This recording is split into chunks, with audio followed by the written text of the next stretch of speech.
Let's talk some wrestling. What are you watching right now? Wrestling's in like a great / super weird time. Yeah. Very weird. Very weird time. It's really funny for me. Like, as much as I feel like I'm kind of like still in the wrestling space because of this podcast and who I get to talk to and all of those things, I also feel like very removed and just like observing everything that's going on. But I mean, with you being such an avid wrestling fan, what are you watching? What's talking to you?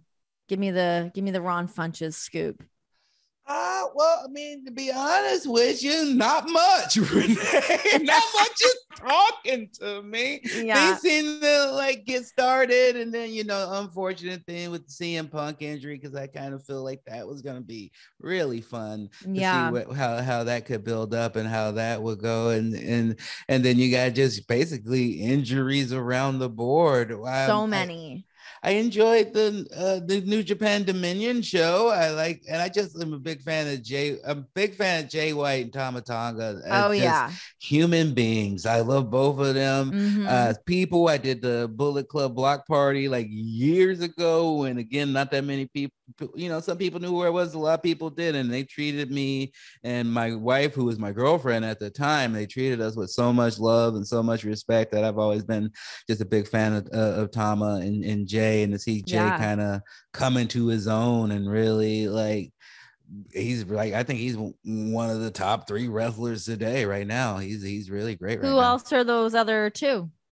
I'm Daniel Bryan Danielson, probably your husband. He's doing really good work right now. Isn't as well, and he's so lean. Oh my God, let me tell you how much his leanness chaps my ass. This guy every night before going to bed smashes like a pint of ice cream, makes a hot chocolate with whipped cream with crushed up like Butterfinger on it. The guy's living the good life right now.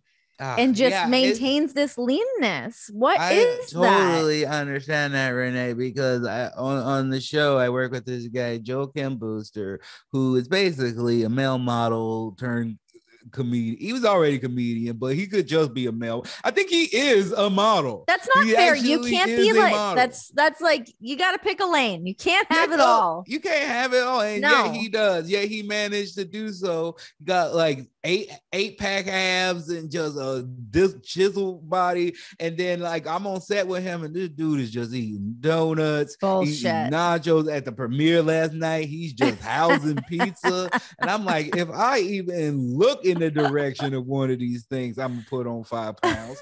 And so I just get so mad. Genetics are bullshit, man. Like it's really not fair. Yeah, John's like, I don't know, if I go for a run, I'm probably gonna get too skinny. I'm like, you know how far I have to run to like really see some effects? God. Yeah, some people, man, they just their bodies are on it. They got that high metabolism. They're cranking it out. What are you liking, Renee? What's catching your eye? Well, God, I mean, to be completely honest, for the most part, I'm watching more AEW stuff because I'm watching what Jon's doing. I'm around that a little bit more often. I still will watch all of the WWE pay-per-views. I just watched Hell in a Cell. Obviously, I thought what Cody and Seth were able to do was a miracle, first of all. But they had a great match. I thought the women did really, really great. But yeah, honestly, a lot of times during my downtime right now, I need like a little bit of a palate cleanser. I feel like I get a little wrestlinged out sometimes, and I need to take a little bit of a breather. So I'll swing way the other way. Like the other night, I was like, okay, just have like a second to myself. What am I going to do? What am I going to put on? I started watching Conversations with Friends on Hulu. Sometimes I just like some slow, moody shit, and it's great. I really feel like being a parent, really, in these early days, it allows you to just dig into your weirdest and most unique of viewing habits. I've been the same way. Watching, sometimes I also get wrestling out, and my son will be up at 1 or 2, and I try to help out, and I'll end up just like, I'm like, I want to, you know what I want to watch? The 1996 NBA Eastern Conference semifinals. Guys are so weird. Dude, they're weird, man. It's weird. Love that. I love it's it. Very weird. But you get, I'm like, ooh, that's good teamwork. There's a lot of good teamwork happening here. I love that. It's so funny when like random stuff like that pops in your head. Like I'll go down like a big rabbit hole. Now having a daughter, I'm like, oh, what can she watch? I don't like what kind of cartoons can I, lead her towards. So the other day, well, this isn't a cartoon, but I put on Labyrinth. I loved Labyrinth growing up. She's not at the stage where she cares about television yet, but I'll try to like find like old Strawberry Shortcake or Rainbow Bright, Care Bears, all of those 80s cartoons are all on YouTube. Or I get into like some really weird, like Canadian television, like Mr. Dress Up. Is it called Tonight's Special? I think it's called Tonight's Special. I'll have to do a little fact check on that. But today's special. It's today's special. Today's special. Today's special. Yeah. I know about these because my wife is Canadian. Yes. I'm familiar with Mr. Dress Up. Otherwise, I would not at all know who Mr. Dress Up is and then not crossover.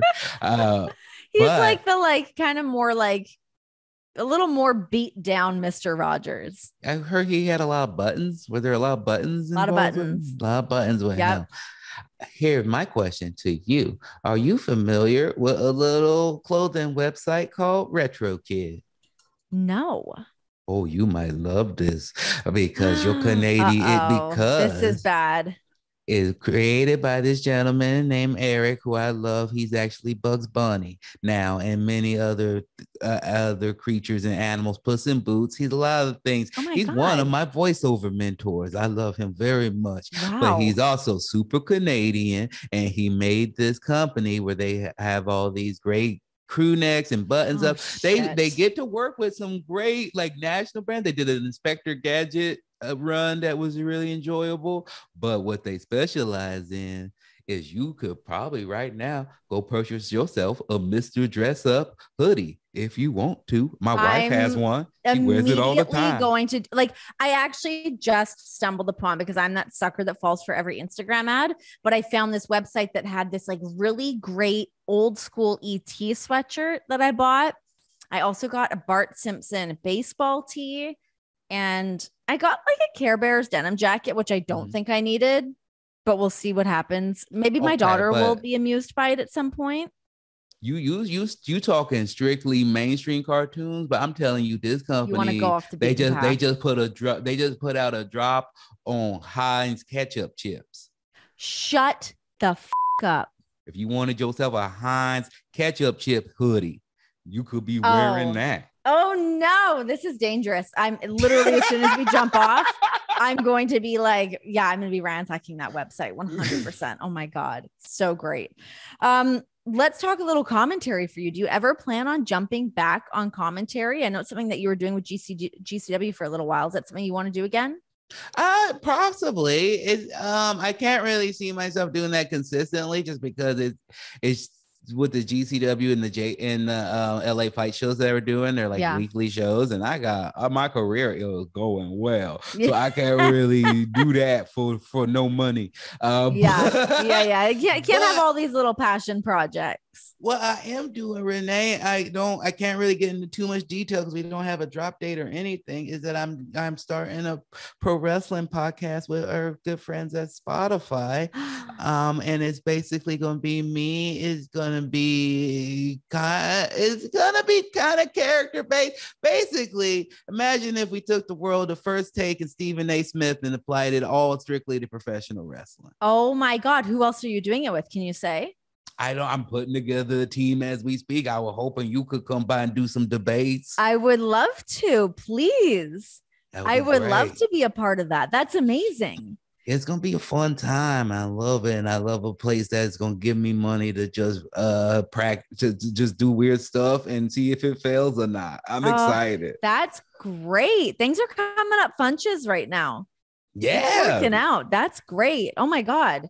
That's very cool. I feel like, I mean, there's so many different like wrestling podcasts, but I think getting like the right people together, the right chemistry, finding the right topics, obviously on the creative side of things, I feel like it's something you would knock out of the park. Yeah, But I think it could be really fun. And also, I feel like so many of them focus on like so much behind the scenes stuff. And yes. I'm gonna more apply the like sports world of like we'll treat some of these things as real. Yeah. And then that way That's it more can, fun. I yeah. hate like I don't like getting into like the nitpicky things. Like I just like keeping wrestling fun. I don't want to get Mhm. in the trenches or like I don't know. I like the fun side of things. So I like the idea of keeping it like more on like that creative, yeah, keep things in that real world. That's way more fun. Yeah, I think it'll be a blast. I'm excited about it.